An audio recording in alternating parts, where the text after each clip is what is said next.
بسم اللہ الرحمن الرحیم۔ کیا آپ کو معلوم ہے حضرت جبرائیل علیہ السلام کی 3 بددعاؤں پر نبی کریم صلی اللہ علیہ وسلم نے آمین فرمایا؟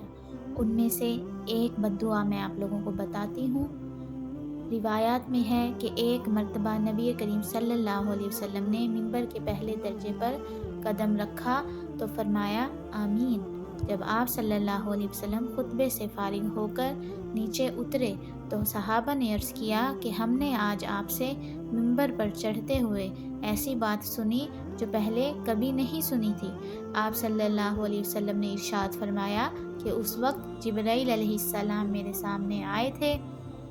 جب پہلے درجے پر میں نے قدم رکھا تو انہوں نے کہا ہلاک ہو جائے وہ شخص جس نے رمضان المبارک کا مہینہ پایا پھر بھی اس کی مغفرت نہ ہوئی، تو میں نے کہا آمین۔ اب دیکھیے، اول تو جبرائیل علیہ السلام جیسے مقرب فرشتے کی بددعا ہی کیا کم تھی، اور پھر حضور اقدس صلی اللہ علیہ وسلم کی آمین نے تو جتنی سخت بددعا بنا دی وہ ظاہر ہے۔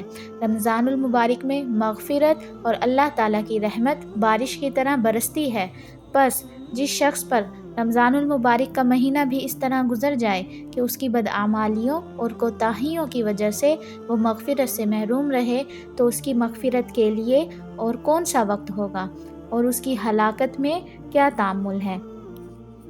تو لہٰذا اس رمضان میں اپنی مغفرت کے لیے بہت ساری دعا کریں، ایسے اعمال کریں کہ اللہ تعالیٰ ہم سب کی مغفرت فرما دے۔